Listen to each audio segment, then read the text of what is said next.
Rob Stone, Randy Peterson, glad you're back here with us for ESPN's coverage of the 67th edition of the Lumber Liquidators U.S. Open. Everybody talks about how challenging the oil pattern, how challenging this format is every year at the U.S. Open. Well, we sent Randy out onto the wood to tell us exactly why today's conditions are so demanding.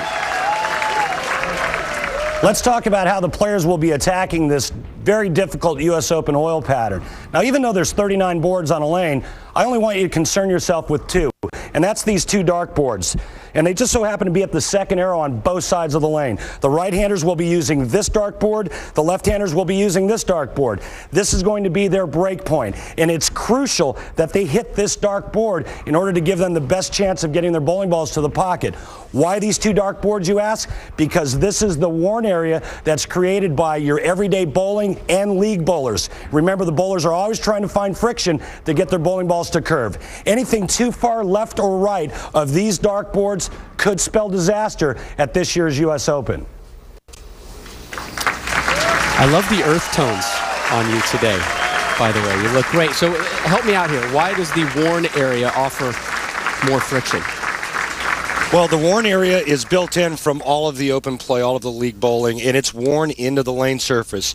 No matter how much oil you put out there, unless you purposely put more oil in the track area, it's actually going to hook more than any other part of the lane if the oil is distributed evenly across the lane, which it is this week.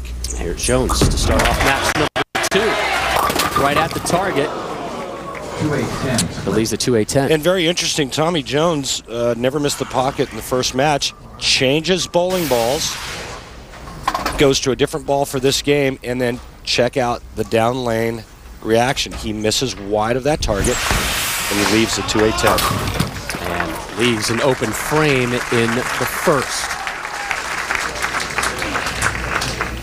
The 2005-6 PBA Rookie of the Year won his first title at the World Series of Bowling's Chameleon Championship. From Southampton, PA, please welcome Bill O'Neill. Just one Lumber Liquidator PBA Tour title, and it came this season when he won the Chameleon Championship. Beat Indy native Ronnie Russell in the title game, 205-192.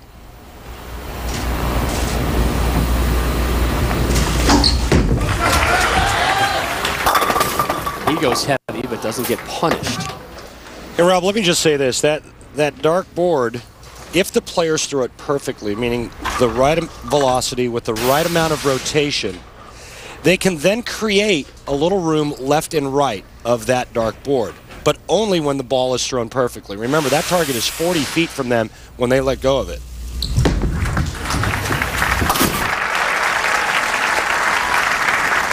Well, Bill O'Neill did not start this tournament strong. 185th after the first block. He bowled 2 150s during that, and that was on Tuesday. Then on Wednesday, he averaged about 250 and shot up to 13th, and then he just continued his climb up the leaderboard from 5th to 3rd to 2nd, which is where he starts today.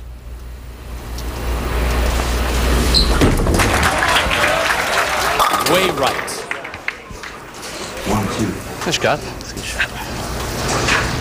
You know, Tommy Jones did such a good job of keeping the ball in that zone and keeping it very, very close to that 10th board. Watch this.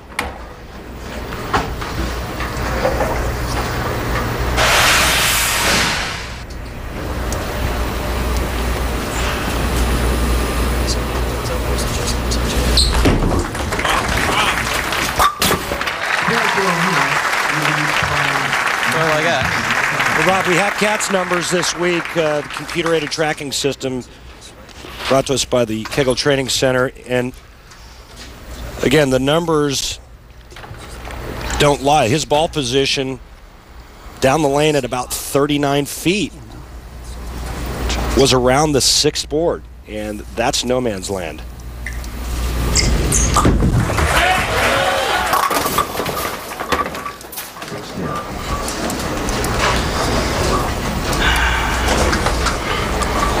A lot of times we see that happening when a player does miss right. The tendency is to overcompensate with the very next shot. And that's exactly what Tommy Jones does. He pulls it left and goes right through the nose. The good news is he avoids the split. Tommy, what has changed on the lanes from match 1 to now?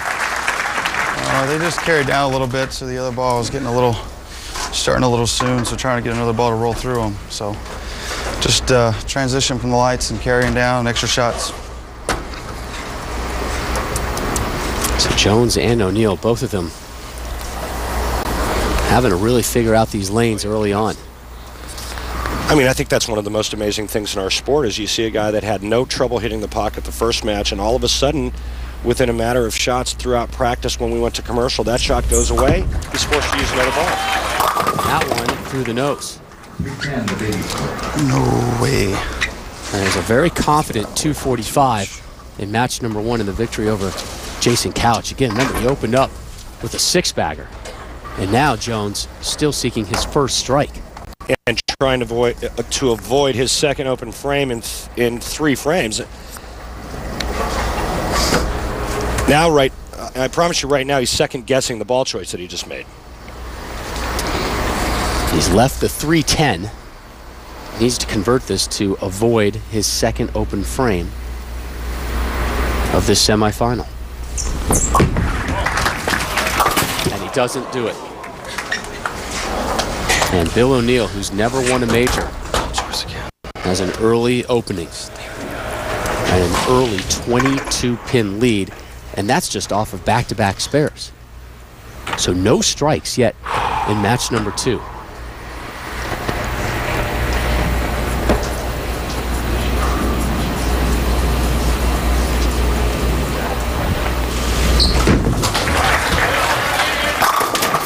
Strike of match number 2, and here's Billy O on his take on the lanes here at the U.S. Open.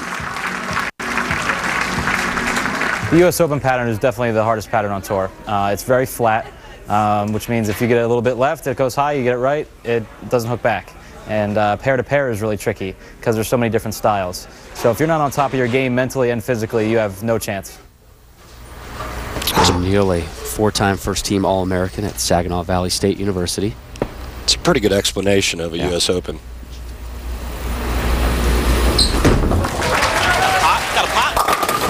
Back-to-back jacks for O'Neill, but we talk about these changing lane conditions. Of our 3 remaining bowlers, who do you think this favors the most? Is it the lone lefty, Mike Scroggins, Tommy Jones, who has a moderate amount of experience, or kind of a youngster in Bill O'Neill? Well, I don't think it favors Tommy Jones because he's lost right now with 2 out of 3 frames that he didn't fill. Bill O'Neill just caught a double. He's starting to feel comfortable. He knows that all he has to do is make good shots. It's going to be interesting to see what kind of ball reaction Mike Scroggins has. Jones through the nose. And this is the crazy thing about a U.S. Open. It happens what is that? in match play. It happens in qualifying, game to game. You think you've got it, and just when you think you got it, the lanes change just enough to where you can't hit the pocket. That's exactly what Tommy Jones is going through right now. Once he loses pocket, he's indecisive about what ball to throw. It makes it that much more difficult to throw good shots. This is no time and no place for second guessing. Great look at the spare conversion from TJ. So Jones, open frame, spare, open frame, spare. Down 32 through 4.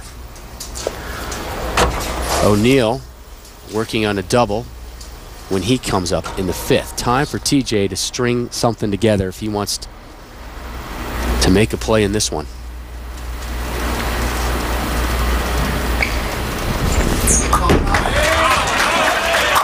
There you go. And Tommy moved just a little bit farther in and then went with a little loft to hold the ball on line.